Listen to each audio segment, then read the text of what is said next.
Welcome to the Mando-Bros post-battle banter. This will be for Season 2, Episode 4. Boy, was it a doozy of a game. Yeah, the first struggle went by pretty quickly. Yeah, I was playing a list that I just kind of threw together. Thought it might be fun. Found out it didn't work as well as I was hoping to. It was Cad Bane with Django Fett Bounty Hunters, Mother Talzin Savage, and the Night Sisters. For some odd reason, I had in my mind, you know, he likes to wound a lot of my units. He comes in hard, swings heavy. He does that thing, you know, and I was thinking, well, if I have something on the other end of that, you know, that'll deter him from being able to wound me, or if I can wound him and get some payoff on it, that might be great. It didn't work. My list, I used Obi-Wan with Padawan Ahsoka and the Clan Kryze Mandalorians, and then Ventress, Gar Saxon, and the Super Commandos. My whole thing was I wanted to see what would happen if you had a whole team that could jump. Everybody could jump. That was my thing. That's what I wanted to do. I wasn't really looking at anything else. They didn't really have a lot of synergies besides the Mandalorians. Mandalorians were pretty good there. Yeah, they did good, and it's just I just wanted to try that, see what it'd do. I think it worked all right. It's just using a lot of force. Yeah, it was very force hungry. My list wasn't as force hungry unless I wanted it to be, but it got to the point where things were costing too much and I didn't want to invest that much force in it with not much coming up. Quick recap of the game. The first struggle, if you watched it, it went pretty fast in my opinion. Tao was able to wound 3 of my units before we even got through the deck and before we finished the first struggle. So that really put me behind and didn't help me to keep points and whatnot. You came back and retaliated a little bit. So you kept taking the first objective away from me, and then I went ahead and got risky and jumped a guy all the way over to the second one just to see if take one of your back ones. Yep, and it ended up paying off for you. Second struggle, this whole game went fairly quick in our opinion. The second struggle, I was able to actually make a mark here and do something. I was able to come straight up the gates and start, you know, taking points, grabbing objectives, pushing it towards my side. However, towards the end of it, I didn't want to wound Obi-Wan right there. I wanted to save it for the third struggle so I'd have that little extra momentum during the third struggle, but unfortunately it came to the point where I kind of had to wound him for fear of future turn from him with hello there. Well, and then he didn't even get to go again. Yeah. Yeah, I think you won that second struggle pretty quickly. There wasn't really a lot of just moments that stood out. Like everything we did was just kind of just ordinary stuff. Like yeah. Went over and wound, I think you know.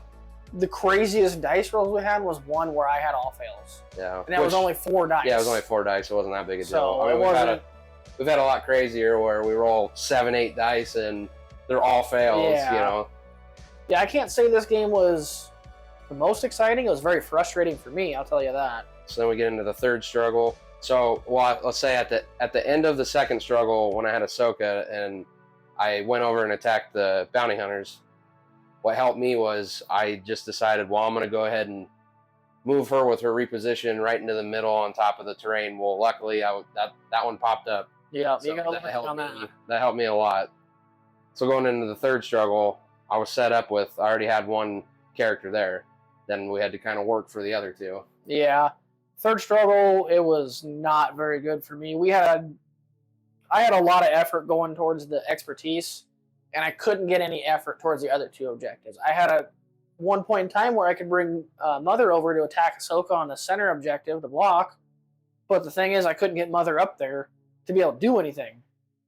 Her movement wasn't far enough, and she doesn't have any jumps or anything like that. Same with Savage. He was just barely out of range of the fail, which ended up being my demise. Yeah, I think, I don't know if you call jumps underrated. I think a lot of people know that jumps are good, but... Well, jumps help out a lot in this game, especially when you have different elevation. Yeah. If you're all on the same plane and you're not going far, jumps are all right because they're a little extra movement, but when you can start getting up above buildings and other characters can't, I think it helps a lot. You know, for instance, in that situation right there. If Mother could have jumped up there to done something to Ahsoka, 100% I would have done that. Yeah. But unfortunately, I could just move her close to Ahsoka to attack her and maybe get the objective. Yeah, that, and that's where I thought having a whole team with all having jumps would be kind of cool. Yeah. I say it paid off for you. Yeah. How would you rate your list on a scale of 1 to 10? 10 being excellent, great, best list you've ever played, 1 being the worst. I'd say a 6 or a 7. I'd say 7 with all the jumps and everything, but then I'd say, it could be a 6 because there's not a lot of synergies with it. Sure. Like Obi-Wan doesn't really have any synergies with any of this. All you're going to be doing with him is, hello there, get 3 extra dice and attack somebody. Right. Getting that jump. I think it worked well. I mean, you'd have to try it again with different lists, against different lists, different terrain, just to see how it would work out in a different situation. I think for me, I would rate my list at probably a 4 or 5, just because of the fact that, yes, getting all that force back, but you only have 5 to work with kind of hinders you. And there wasn't a whole lot for me to dump force into, just in the situations I was in. Once again, playing against a different list, different map. It might be a different situation, but for this one, I rate it probably a solid 4 or 5. Well, with that being said, we hope you enjoy these post-battle reports. We're trying to get better at them, the post-battle banters. If there's any lists you want us to run, if there's any specific missions you want us to run, let us know. We have all 3 of them that are currently out. Other than that, always keep in mind, it's this way. Which way?